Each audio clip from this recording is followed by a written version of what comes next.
if you can relate your marketing to the frame of the vehicle, what does it look like, right? Yeah. Is it aerodynamic? Yeah. What's the paint color? Is it clean? Yeah. Right? The CRM is the engine.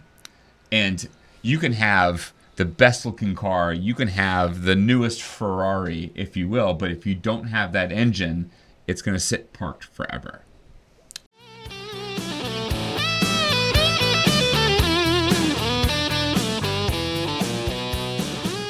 Welcome to Advisor Talk with Frank LaRosa, brought to you by Elite Consulting Partners. It's the only podcast offering unfiltered guidance and a direct advice for all things concerning financial advisors, RIAs, and the practitioners in the wealth management business.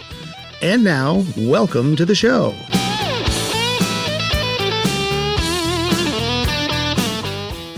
Hey everybody, welcome to Advisor Talk with Frank LaRosa. This is Brian Lutz, Chief Marketing Officer with Elite Consulting Partners, and with me in the podcast studio today is Sue Cheema, Chief Information Officer. We're a little punchy today, and you know what that means? It's going to be an amazing episode because once again, just like last week, we have a topic that is very near and dear to my heart, speaks to the young, naive Brian Lutz of 20 years ago. Oh, wow. I kind of grew up in the social media space, as did younger Gen Xers, older millennials. Yeah.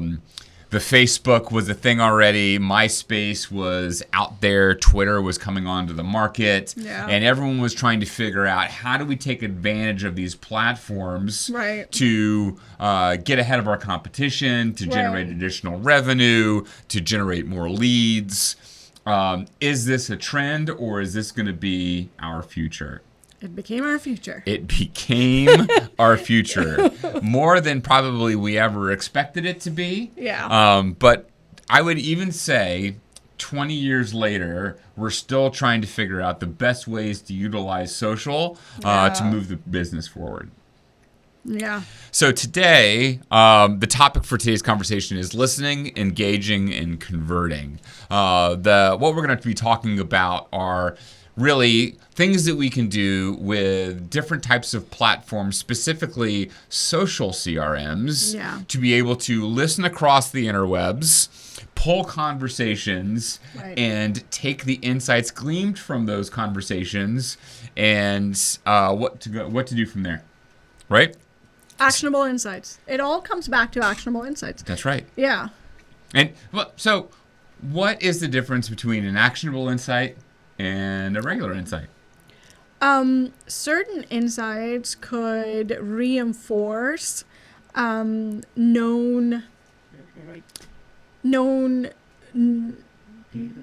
I want to say facts, but known notions almost, right? Maybe they're not facts.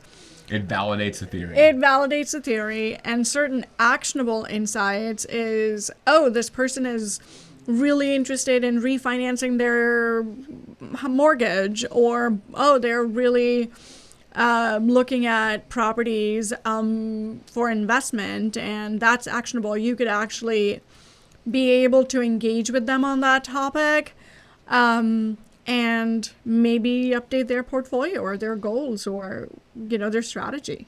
So I wasn't planning on going down this direction, but I love that differentiation. And so let me take it a step further, if you'll allow me. Let's say a practice is interested in building out a trust level service, right? Right. Or they're looking to partner with a trust company to provide that as another level of service for their client base, right? Right. An insight would be we're trying to make the decision of whether or not this would be a good acquisition, or we've made the acquisition, was this the right thing to do? Right. As you're making that announcement, if you listened to the podcast last week, we talked a lot about sentiment analysis. So as the release goes out that you've partnered with a new trust company to provide additional levels of service, if a lot of the reactions to that announcement are positive, it validates that was a good decision for the business. And that's an insight, That's right. But an actionable insight would be a step further, right? So a lot of positive momentum, a lot of positive conversations about that announcement, and then you've got people calling you, or you've got people who are following up and want to do follow-up interviews with you on a media platform. That is a actionable insight in that media outlet is a good partner for you as you are continuing to build on the awareness of this new acquisition. Yeah. I mean, I think actionable insights and standard insights are useful in their own respective ways. Because sometimes reinforcement of a theory is important because you're kind of testing the waters. And being able to act thereafter is important as well, because that could get you, either clients a bigger wallet share, you could get them closer to their goals, whatever the action thereafter could look like. Right. And I think for the purposes of today's conversation, when we're talking about social CRMs, it could be a separate platform, or it could be integrated into a platform like a Salesforce, as an example, right? Yeah. Hootsuite, as an example, a platform that we use here at Elite, is a social CRM. It controls and holds all of the social interactions across all the divisions at Elite. Yeah. And we can view all of those interactions from that platform. Yeah. But Salesforce, as an example, also a platform that we have here, has Marketing Cloud, which allows us to do the same thing and then integrate a lot of those interactions directly into a contact record on a candidate that we're working with, or an advisor can do the same thing with their platforms as well, to be able to integrate different activity on LinkedIn, on Facebook, on Instagram, depending on the social platforms that you're engaging with. But you were talking about a great example to where as you're publishing content to LinkedIn specifically, and you're tracking those engagements of people who are either liking or commenting on those posts, if those interactions are able to come into a Salesforce and you have a unified view of a contact record, that provides additional insight and additional value in the types of behavioral interests that your clients have that may go unspoken in a client meeting. I can't help but think about, and I know we have talked about it multiple times, but it's just popping in my head again, which is just the idea of holistic views on your client. Whether it's social media, like I know historically speaking, LinkedIn happens to be like the professional social, right? Whereas historically, I think those lines are blurring now. Exactly. So now people are more on Instagram, more on, Facebook, more on, Twitter. But I think if we were to pull in the information from these socials about an advisor, about our clients, about a candidate prospect, right? It could facilitate, a deeper conversation. It could facilitate touch points. It could facilitate getting better at getting them close, understanding what their financial goals are and how to get them closer to it. It could, when we talk about client relationship management, it could facilitate that like a stickier client relationship. And I think that's vital. That's vital. 100%. And not that anyone wants to be a stalker online. Well, a question mark. I don't condone that behavior whatsoever.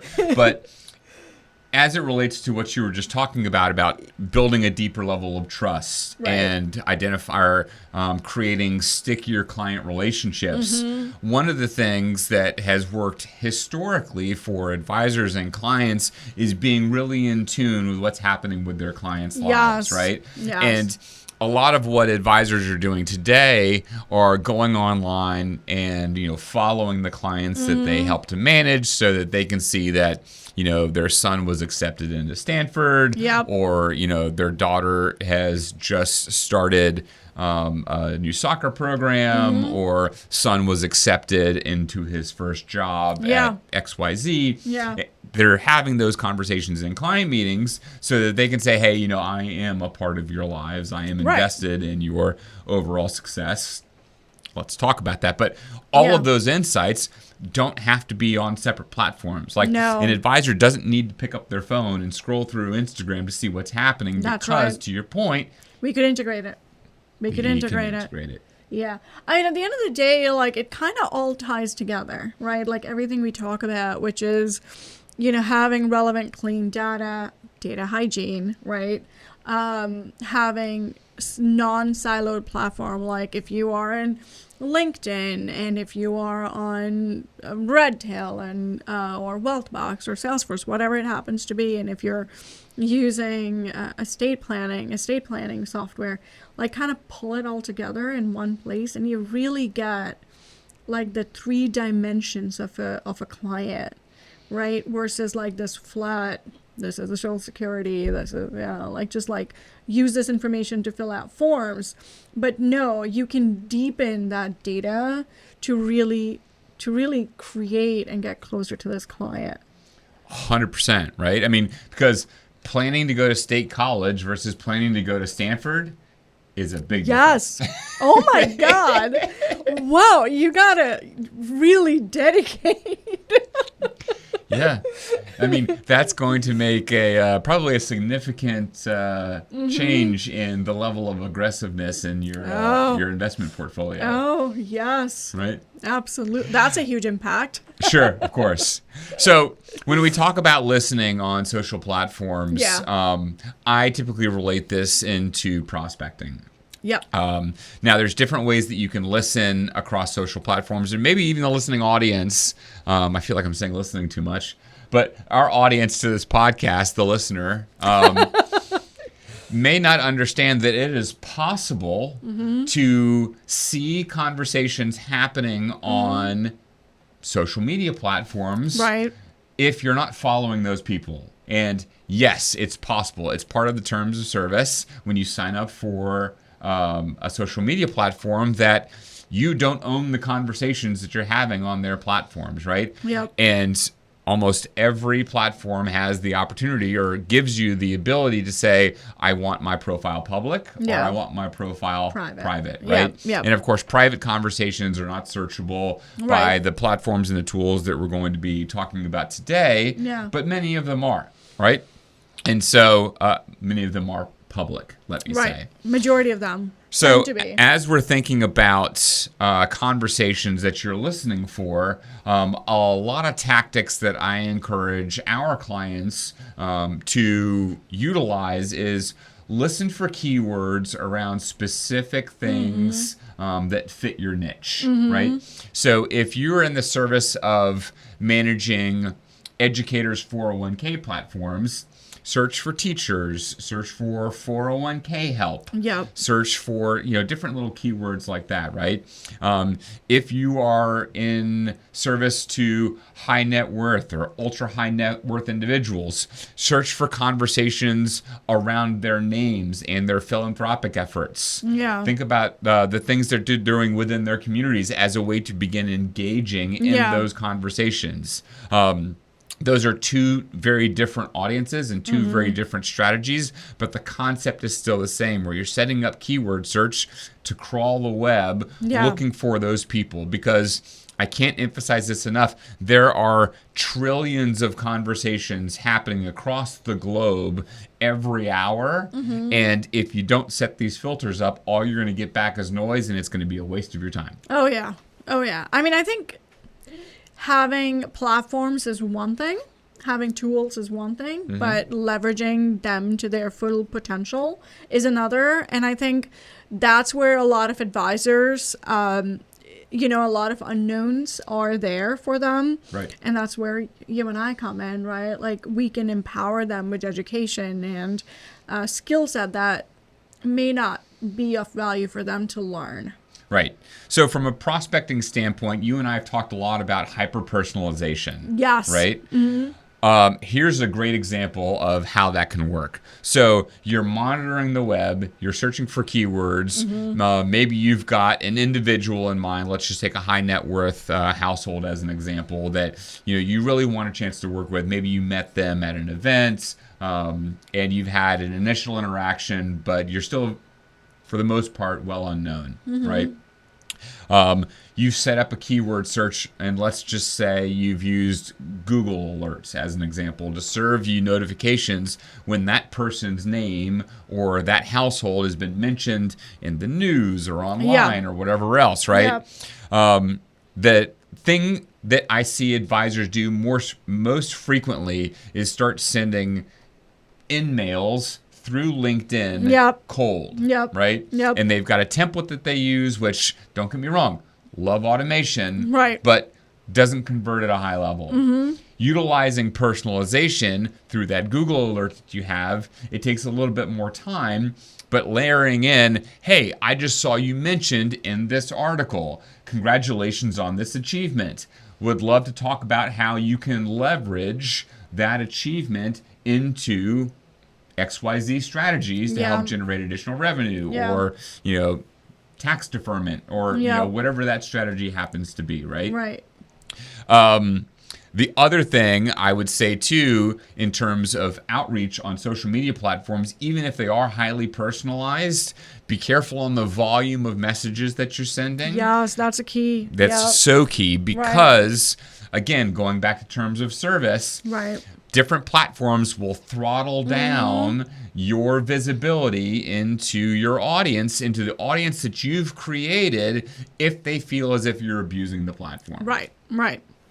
So much like you would any in-person event, don't bop around, interrupt their conversation to introduce yourself and immediately start pitching your services.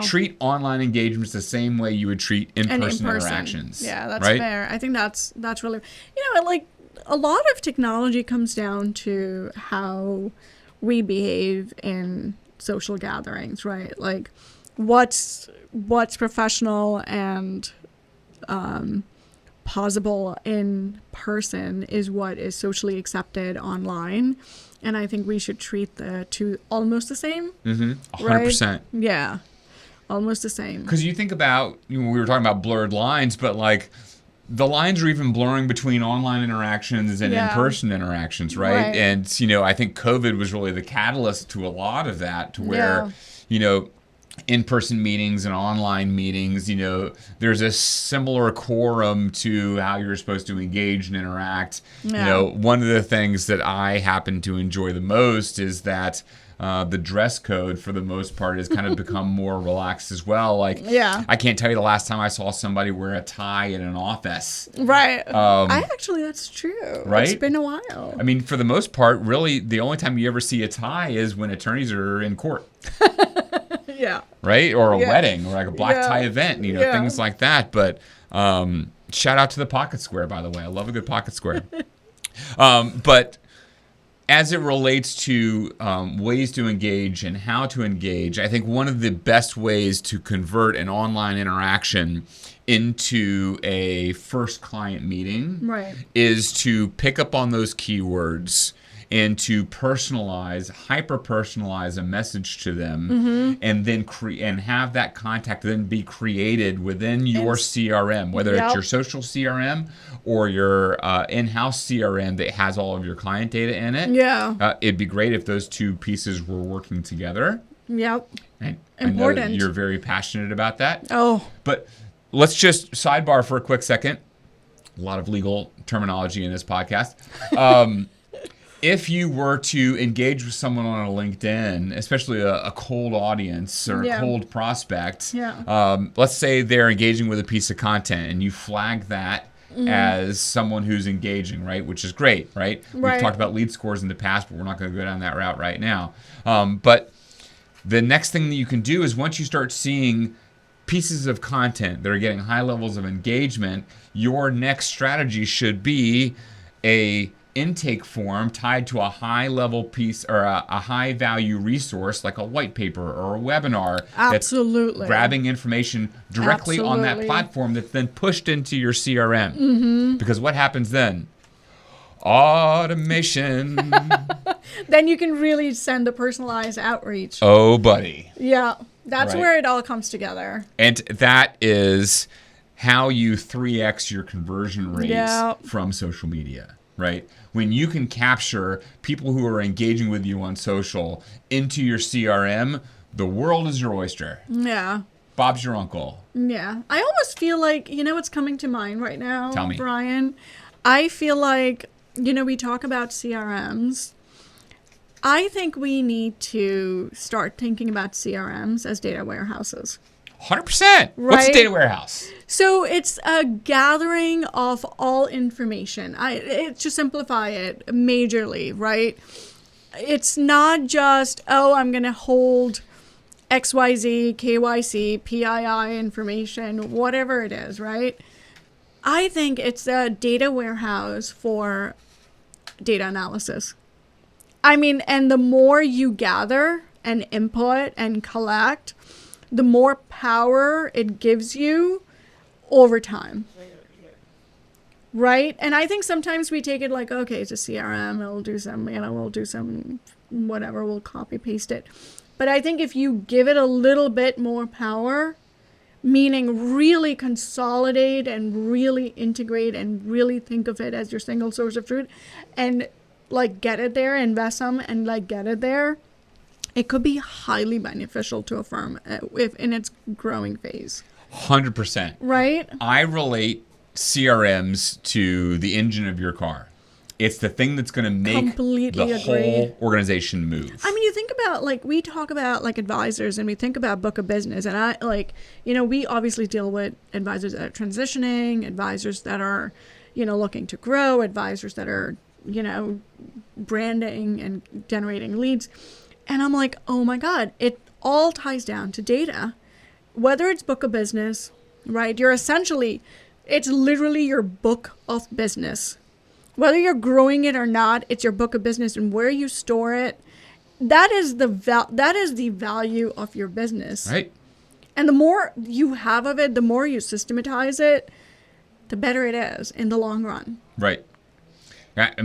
Outside of staff should be the single thing that the next highest thing you're investing in. So, I went to Future Proof. Tell me. Last week. Yeah. What is Future Proof for those who may not be aware? It's an event that is held for wealth advisors. Yeah, one of the largest conferences in the financial services space. It was fun. It was fun. Get out of here.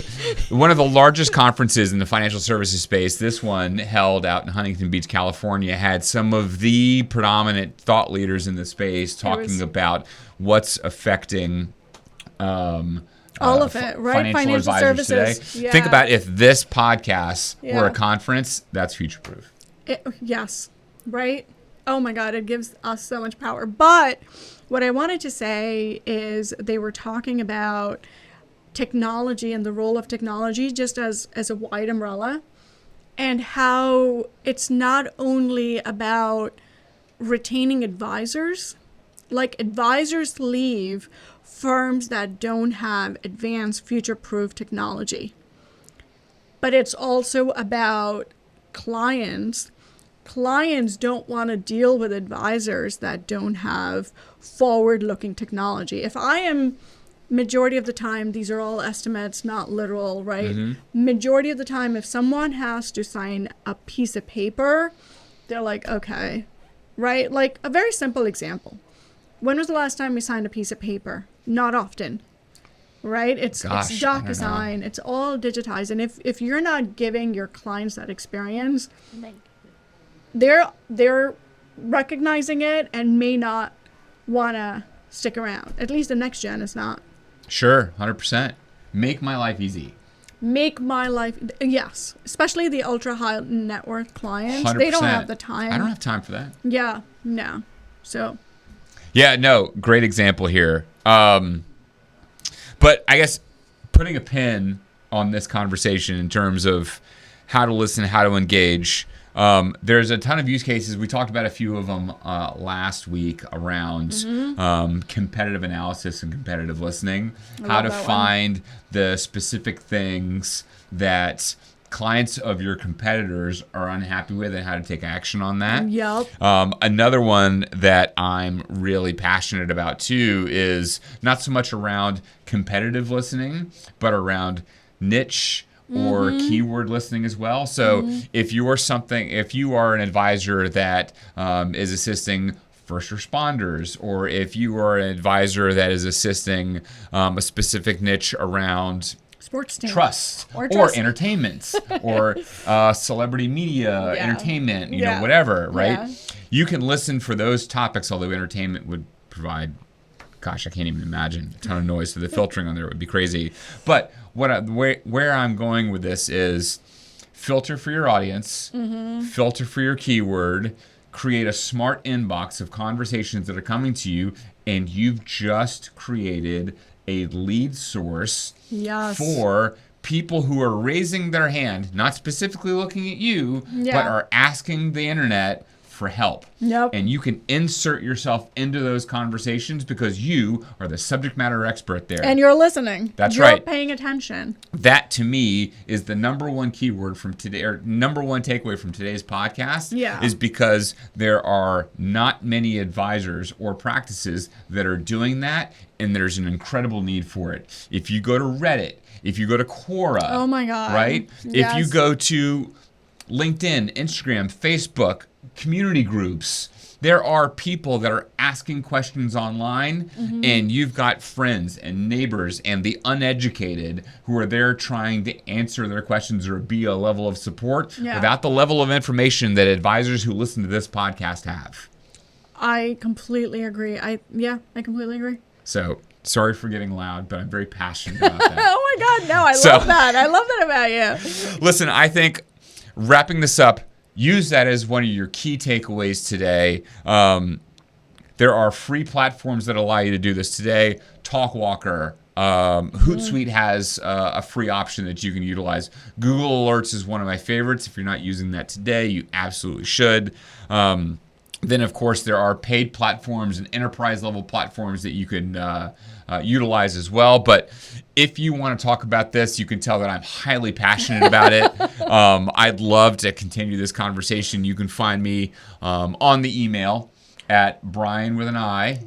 Yes. This is sign language. I'm trying to learn sign language here. Oh, really? That's awesome. No, I am. I don't know. I get love that. down these paths every now and then. Like a couple months ago, it was Spanish. Oh, But, and? yeah. Well, you traveled. Well, yeah, so I just went to Spain. Yeah, I know. Sorry. Yeah, no, and it was phenomenal, by the way. We see the color, bro. So yeah, Brian with an I, last name Lutz, Lutz, at eliteconsultingpartners.com. Drop me an email. Find us on the online at Advisor Talk with Frank LaRosa on the YouTube. Drop a comment below if you're watching on YouTube. Please do. If you happen to catch us on Instagram, drop a comment there. I will show you how easy it is to convert from a comment into a first meeting. Practice. It's just a work session with you. You know what? As easy as this is going to sound, I've said this before, all it takes is telling people what to do, right? Agree. If you want to learn more, drop a comment. Yeah. And people will do it. Reach out, guys. Reach out. And Sue, if they want to find you. Oh, can I take I want to mention 2 takeaways. Can I do that? Oh, my gosh. I'm so sorry. No. Take oh, my it God. away with the takeaways. So only 2. Like I feel like I say the same things because I really believe in it. At the end of the day, think of CRM as a data warehouse. It actually holds the key to your valuation. Don't underestimate the power of the CRM. It has so much insights, and we can even deepen it and go further with it. That's my takeaway. Just reinforcing, like, bring it all together, really get a holistic view of your client. And you can reach me at Sue Cheema at consultingpartners.com. Love it. Build the engine. Build the engine. Invest in the engine. Invest in the engine is right. And you'll see the value. You will see the value.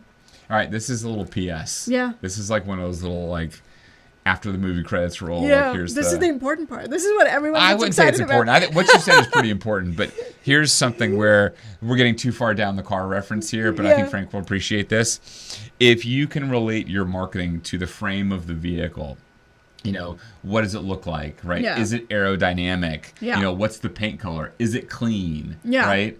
The CRM is the engine. And you can have the best looking car, you can have the newest Ferrari, if you will, but if you don't have that engine, it's going to sit parked forever. We could not end on a better note. It's a mic drop. There it is. It's a mic drop. These are pretty fixed, but thank you, Sue. Thank you those of you who are listening. Always appreciate you spending time with us every week. Hit us up in the comments. Would love to know what you're thinking. What are the Yes, references love that it. you use? Say good. Stay positive. We're going to do positive. sentiment analysis. Yeah, we're going to get a sentiment analysis on this. Laughter is also a very good sign for positive sentiment. There you go. There you go. I got her.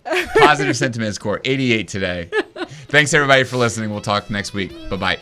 Thanks for listening to Advisor Talk with Frank LaRosa. If you're looking for more advice or solutions on any topics relating to the financial services industry, or just want to subscribe to our podcast, head on over to eliteconsultingpartners.com/podcast.